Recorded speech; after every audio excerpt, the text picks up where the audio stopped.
Hi there, Mark Topley here. I've come to speak to my good friend Colin Campbell. Hi Colin. Hiya. He's invited me to speak to the Campbell Academy business course today and also to work with his senior leadership team. We've known each other for quite some time, working together with Bridge to Aid. You've been committed to CSR for quite a while. Why is that? It seemed to feel like we were so lucky to be in our business. In the business, we have a great business and we have a great team, and we just felt as a group that we were very privileged and we wanted to be able to give something back.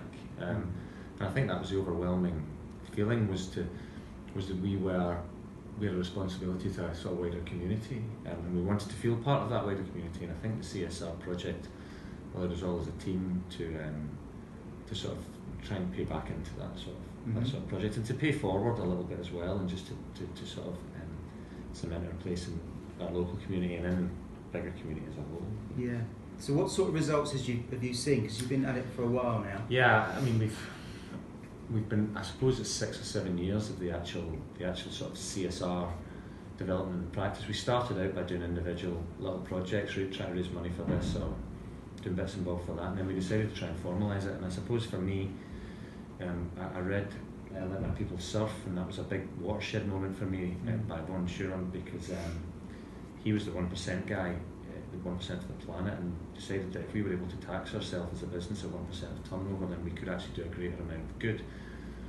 And because we're a healthcare business, we feel that that's part of our remit, is to do good. And so we could then structure regularly what we were doing with CSR, because we had a regular CSR budget that we could spend, and that was the basic foundation for the start of the project as a bigger project. So that allowed us to engage with the team and say, look, we've got this budget, who are we going to support with it? And as a team we decided that we would have a local charity and also a global charity which fitted our view of things, and the global charity was and is and will be Bridge to Aid, because that's a dental fit, and we've done a lot of good work with them and had huge results with them. We sent some people on the Bridge to Aid programme and also made a big difference, I think, in Tanzania. And then the local charities, we've had a couple of different local charities that fitted with what we were doing, and it allowed us to engage the team and then to do some stuff which we were really proud of. Yeah, that's great. So when I started and branched out into CSR, you were the first person to pick up the phone to me and say, I want what you're doing. Why was that? Because you had it pretty well thought through. Yeah, I know that, but why would we be able to? Why would we know how to do this? You know, we're making this up as we go along, and our CSR budget this year will be going up towards like 29,000 quid. Well, that's a big budget, and you could set it up and just say we'll just give money here and we'll just give money there, but that's kind of like a little bit like paying an airport tax, isn't it? Like, I'm going on a plane, so I'll just plant a tree. That's garbage.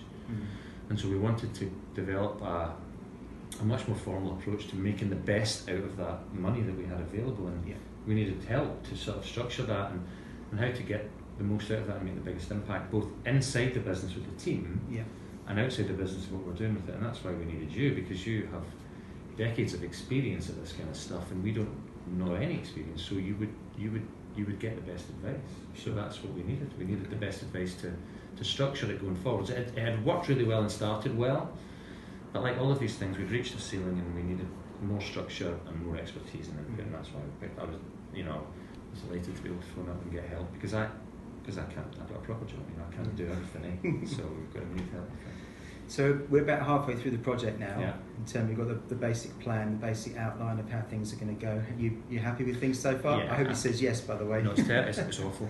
It's brilliant, because we can just see a pathway going forwards, and you've managed to pick out some holes in the stuff that we're doing, but also show us some areas that we could also work with. And because some of the sort of organisational headspace has been taken away, then I can look at the sort of vision of what we're trying to do with it, and then I can say, great, so the stuff that we've added in, changing the name, we're calling this a social legacy project, which fits for us, and so it allows us to continue with Bridge to Aid, continue with a local charity, look at our sustainability stuff, which is very close to our heart as well, but also look at a real social legacy project of trying to involve people in dentistry from backgrounds that don't normally or always be included in dentistry as a profession. I don't think we'd have been able to branch into those areas without your help, because it would have just been an overwhelm. There would have been too much to do, and you've clarified the whole path. Engaging with the senior leadership team and showing a pathway through them allows us now to go back to the staff. There's 32 of us now, and allows us to look downwards now within the business and say to the guys, look, who wants to be involved in this? At what level do you want to be involved in it? But there's an organisational element to that, and we needed help in structuring that, and you were able to give us that, and that's been fantastic. Fantastic. Well, I'm really enjoying working with you guys. Looking forward to seeing what we're going to come up with. Thanks for your time and the conversation.